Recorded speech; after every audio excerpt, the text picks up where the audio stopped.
Now, getting back to the rituals that we've seen enacted during this year's Beltane period, and if you don't understand what Beltane actually is, Beltane is an ancient pagan holiday. It actually goes way back to Druidic times. And during Beltane, what we see is a ritual celebrating rebirth. And this is the rebirth of spring, and pilgrimages to holy wells to make offerings and prayers to the spiritual deities of the wells were also traditional during Beltane and are usually part of the Beltane ritual. Now, what was played out during these ancient rituals was, as I said, tributes were paid to the wells, and we also saw the crowning of the May Queen and the May King, followed by a sacrifice. We also saw, as I mentioned earlier, the end of celebration dedicated to Artemis, the goddess of the hunt, and various rituals related to death and rebirth. This, of course, relates to the death of the old season and, as I said, the rebirth of spring. Now, considering the offerings and prayers made to the wells or deities, when one thinks of a well, one may, of course, think about something that you draw water from. But there are other types of wells, folks. Sometimes we think of a well of knowledge, a well of information. But when you really look at the way the world is run today, and you look at the three city-states that control the world, what you see is a well of money, you see a well of spirituality, and you see a well of might, a well of power. And it is these three wells that control the matrix, that control the program, that keep people locked into the illusionary reality that we are currently in. And in these three wells, I, of course, am referring to the three city-states. The City of London, which is the centre for financial control of the world, which is a well of money. The City of Vatican, which is the global centre for spiritual control, which is, of course, a well of spiritualism. And the District of Columbia, which is a centre for military control, and here we have a well of might, or a well of power.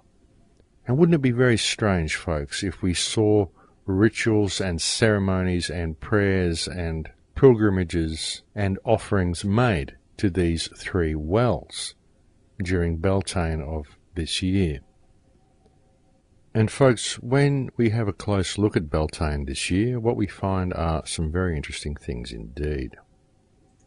Now, the May Queen and the May King and the sacrifice. What we see this year is that Kate Middleton married Prince William on April 29th, and this, just coincidentally of course, coincides with not only Hitler's wedding, but also with the celebration of St. Catherine of Siena becoming the May Queen. Now, after the May Queen is crowned, in this case Kate Middleton, traditionally 2 days later on Beltane, the white cake of the May Queen is cut and a piece is given out to all, but one piece has a black mark or stone on it, and the recipient of this piece, which is called the black cake, is the one who is crowned the May King. And then the lucky recipient of the black cake, the May King, is later sacrificed at the end of the ritual. And this is actually a sacrifice to the pagan god Baal. And I'll get back to that in a moment. But what we see here with this celebration of the May Queen taking place in London is an offering and a pilgrimage and reverence paid to London during this period. London, of course, being one of the wells or deities that controls the world. Now, regarding the ritual of death and rebirth, one of the things we saw take place in this period, just 2 days before the royal wedding on April 27th, was the appearance of President Obama's long-sought-after birth certificate. So here we see the renewing or rebirth of Obama's power as leader in Washington. And right on cue on Beltane this year, on May 1st, we also saw the rebirth of Pope John Paul when he was risen again from the grave and reborn as a saint and beatified in the Vatican. And we also saw Prince William, who was reborn into his new life with the May Queen. So in the Obama birth certificate incident, we see a celebration dedicated to one of the wells, of course being the Center for Military Control, the District of Columbia and Well of Might or Power. In the beatification of Pope John Paul to sainthood, we see a pilgrimage and prayers and offerings made to yet another of the wells in the form of Vatican, the well for spirituality, or at least for the control of spirituality. And we also see a rebirth ritual for Prince William at the other well, London, the Centre for Financial Control and the Well of Money. Now, regarding the third main ritual of Beltane, which is the end of celebration dedicated to the goddess of the hunt, what we saw was the reborn leader, President Obama, suddenly proclaim the end of the hunt of the world's greatest villain, Osama bin Laden. And in Washington, D.C., we saw a pilgrimage and celebration that ensued, mainly around the White House, which is just below the Cydonia district, which is located just above the White House, which is, of course, shaped like an inverted star or pentagram.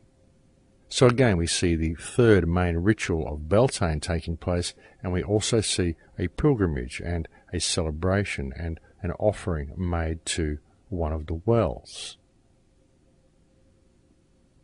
Now, folks, you've got to understand how these rituals work and how they need the energy of the population to power the ritual, because it's all about energy harvesting.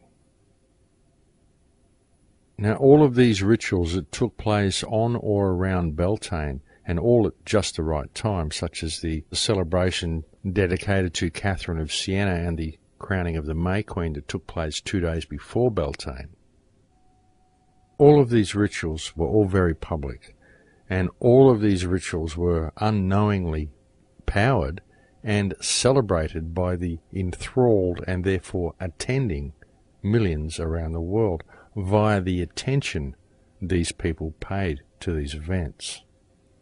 And all of those who attended either in spirit or personally the wedding of William and Kate, all those who are celebrating the victory over bin Laden's death, and all who are in a state of fear and paranoia over the possibility of a new false flag attack, are all playing right into the hands of the architects of the New World Order.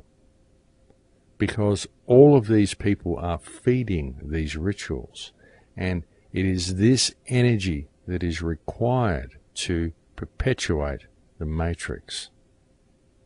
Can you see this, folks? All of these events are done to harvest energy, every single one of them.